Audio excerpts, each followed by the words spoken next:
Guys ඔන්න ඉතින් අදත් වීඩියෝ එකක් අරගෙන ආවා. මේක ඇත්තටම පරණ වීඩියෝ එකක්. ඒ කියන්නේ 2022 ඩිසෙම්බර් මාසේ තමයි මම මේ ට්‍රිප් එක ගියේ. අපි දැන් ඉන්නේ රංගල සහ ඔයාලා මේ වෙදි දන්නවා මම යන්නේ කොහෙද කියලා කොටගඟ ඇලි 7 බලන්න තමයි යන්නේ. ඉතින් මම දැන් මේ ඉන්නේ රංගල පුංචි කඩමණ්ඩියක් තියෙනවා. පුංචි කිව්වට සාමාන්‍යයෙන් අවශ්‍ය දේවල් ගන්න වගේ කඩ තියෙන සාමාන්‍ය පොඩි හන්දියක්. අපි දැන් ඉන්නේ මොකද රංගල හන්දියනේ. රංගල මේන් ටවුන් වල ලොකු ටවුන් එකක් නෙමෙයි. පොඩි ටවුන් එකක්. කඩ තියෙනවා චූටි චූටි. මේ බස් එකේ නෙමෙයි අපි යන්නේ තංගපුව බස් එකේ අපි යන්න ඕනේ. එතන ඇහැලා ආපු බස් එක චේන්ජ් කරන්න ඕනේ. අපි CTV බස් එකට මාරු වෙනවා. ඉතින් CTV බස් එකේ අපිට එන්න සිද්ධ වුණේ අපි ආපු බස් එක මේ පාරේ එන්න බැහැයි කියලා රංගල හන්දියෙන් නැවැත්තුවා. ඊට පස්සේ අපිට තංගපුව බස් එකේ ඇවිල්ලා මෙන්න මෙතනින් තමයි බහින්න තියෙන්නේ. ඉතින් මෙතන හොයාගන්න ලේසි පිට්ටනියක් තියෙනවා. ඊළඟට මේ තියෙන්නේ අපි එතනින් යන්න ඕනේ පාර. තංගප්පුව අලුගල්ලෙන ස්වභාවික මංපෙත කියලා තමයි බෝඩ් එක ගහලා තියෙන්නේ. ඉතින් මෙතනින් මෙන්න මේ ඔයාලට පේන පාරේ තමයි යන්න තියෙන්නේ. කෙනෙක්ගෙන් ඇහුවොත් ඕනම කෙනෙක් කියයි. ඉතින් මේකට අලුගල්ලෙන පාර කියලා දාලා තියෙන්නත් විශේෂත්වයක් තියෙනවා. ඒක මං යන ගමන් කියන්නම්. මෙන්න මේ පාරවල් දෙකෙන් ඔයාලා යන්න ඕනේ දකුණු අත පැත්තට තියෙන පහළ පාරේ. ඒ පාරේ කෙලින්ම ගිහිල්ලා කොන්ක්‍රීට් පාර දිගේම ඔයාලට යද්දි මේ විදිහට ගෙවල් මණ්ඩියක් මැදින් තියෙන පාරක තමයි යන්න තියෙන්නේ. ඉතින් මේ යන අතරතුරේදී මතක් කරන්න තියෙන හොඳම දේ තමයි කැලිකසල දාන්න එපා. මොකද මේ ඉන්න හැමෝම වතුර ගන්නේ අපි මේ බලන්න යන ස්වභාවික ජල උල්පත් වලින්. ඉතින් ඒ නිසා කවුරුත් අපවිත්‍ර කරන්න එපා. බලන්න ගියාට කමක් නැහැ. ඊට පස්සේ අපිට කෙටි මංපෙතක් හම්බුණා යන්න. අපි යන්න හදපු පාරට එතන හිටපු කට්ටිය කිව්වා එතනින් නැතුව මේ පැත්තෙන් ගියොත් ළඟයි කියලා. ඉතින් ඔයාලට වරදින්නේ නැහැ. මේ ඔයාලට පේන කළු ගලක් පේනව නේද ඔයාලට ඔය දකුණත පැත්තෙන් උඩින් පේන්නේ. අන්න එතනින් ඔයාලා ගමන පටන් ගත්තා නම් හරි. ඉතින් ඒ නිසා කාටවත් වරදින්නේ නැහැ. ඉතින් ඔන්න අපි දැන් කන්ද නගින්න පටන් අරගෙන තියෙන්නේ. ටිකක් දවල් නිසා පොඩක් මහන්සිය වැඩි. පරිසරයක් පොඩක් වියලුණු ස්වභාවයක් තමයි තියෙන්නේ.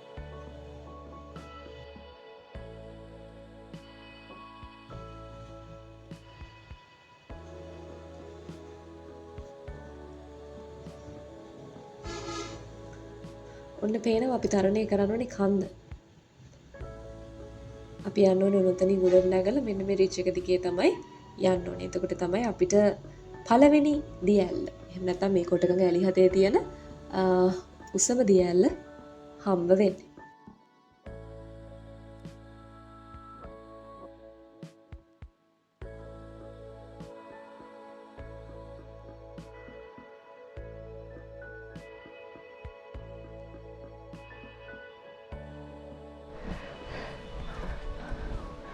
ඔයකට නැගින ඔන්නම අනුදින් කදු යායක් පේනවා.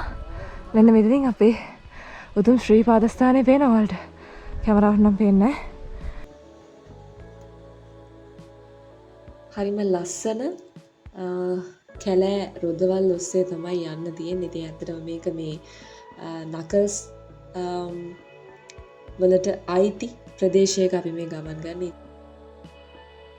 යන පාර අතරමඟදී හොඳ ජල සීරාවක් තියෙන ගලක් හමුණා යට පිටපතක් ඇති.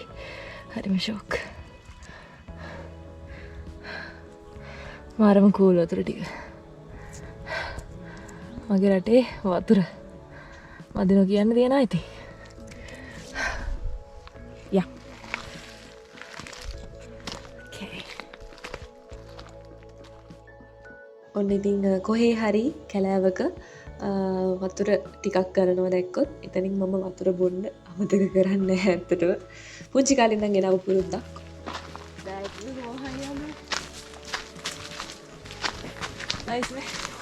වහින කාලේට පාසි බැඳිච්ච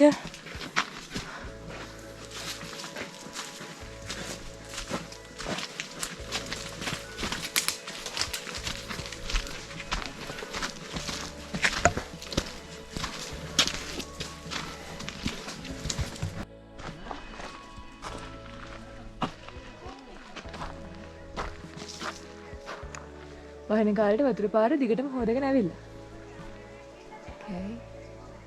මේ ගස්වල කුරු ස්වභාවයක් තියෙනවානේ. වහිද්දි අතට මාර ලස්සනයි චරියට් පාත්වල වගේම මේ අර ගස්වල කාසි බැඳලා තියෙනවා. ඒවා වේලිලා. මාර ලස්සන පරිසරයක්. පොඩ්ඩක් පොද වැස්සක් ගියා නම් ගොඩක් ලස්සනට තියෙන ඉඩ තියෙනවා. මෙහෙත් ශාකපත්‍ර පොඩි. ශාකපත්‍ර ඊට පස්සේ ගස් යම්කිසි ස්වභාවයක් තියෙන ගස් වැඩි උස්ස ගිහිල්ලා නැහැ. අනික හැම ගහකම මේ පාසි වගේ තියෙනවා නේ. මේ පොඩි වැස්සක් ගියපු ගමන් ඒවා අපිම සංකේතය. ඔන්න ඉතින් හැමදාමත් වගේ මගේ වීඩියෝ එකේ කූඩල්ලෙක් පෙන්වන්න එපා අනිවාර්යෙන්. මෙහෙත් යද්දි කූඩල්ලෝ යාළුවා අපිට හම්බ වුණා.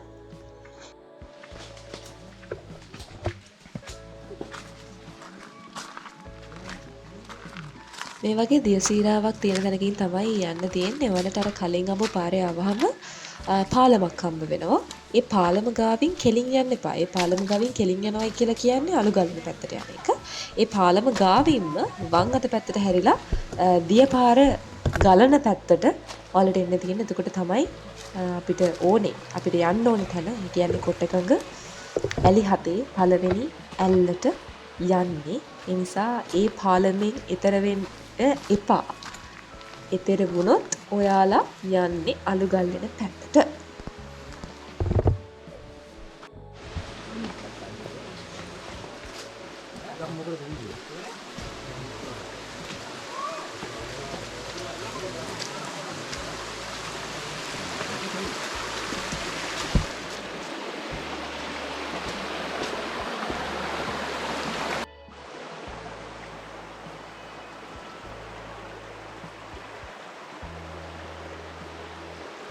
ඉතින් ආයෙමත් පොඩි කෙනෙක් වගේ ඉතින් වතුර පාරක් ගලනවා දැක්කොත් අපි ඉතින් මේක චුට්ටක් අල්ලන්න ඕනේ.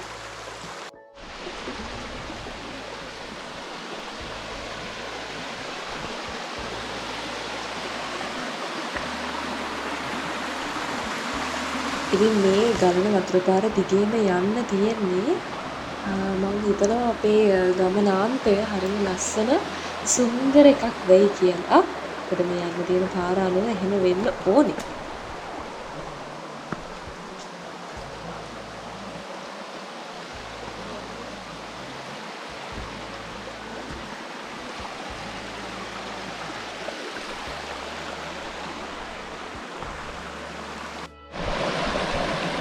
මේ වතුර පාර ගලාගෙන යන්නේ වැල්ල හැදෙන්න.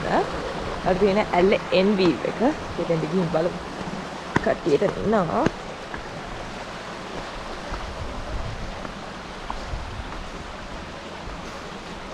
Wow, මාරු view එකක්.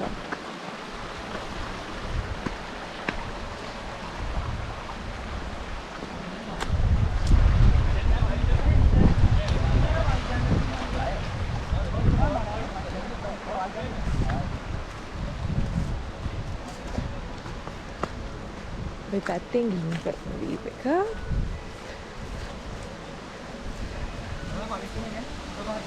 Here's the view.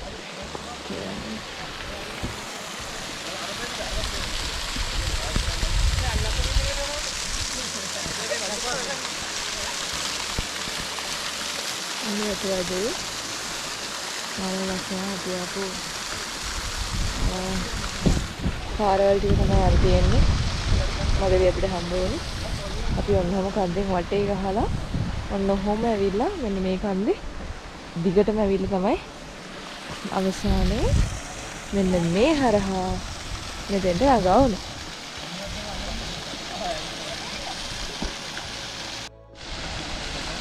බලන්න ඉතින් තේන කඳවුර ලස්සන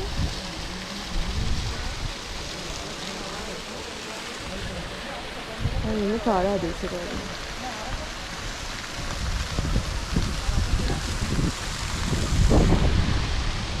මේ තියෙන ඇත්තටම මේ දියල්ල මෙන්න මේ විදිහට කරන්න මෙන්න මේ නිම්නය හරහා. මේක සවි දෙකක් කියලා වගේ වෙනවා. අන්න අර නිම්නය හරහා තමයි තේරෙන්න ගන්න මේක ගලාගෙන පුදුම රසන වේවා.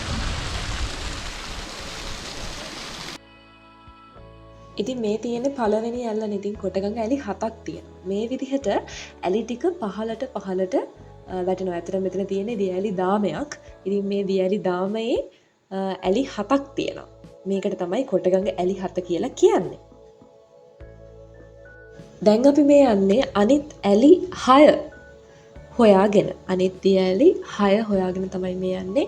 ඇත්තටම පළවෙනි ඇලට එනවට වඩා ඉතුරු ඇලි 6 හොයාගෙන යන ගමන චුට්ටක් අසීරුයි, පොඩ්ඩක් කටුකයි. ඒ වගේම මගේ GoPro එකේ බැටරිත් low. ඉතින් අනිත් ඇලි ටික හොයාගෙන පහළට පහින්න තමයි තියෙන්නේ. ඒ යද්දි අන්න පේනවා පළවෙනියට අපි දැකපු ඇල්ල.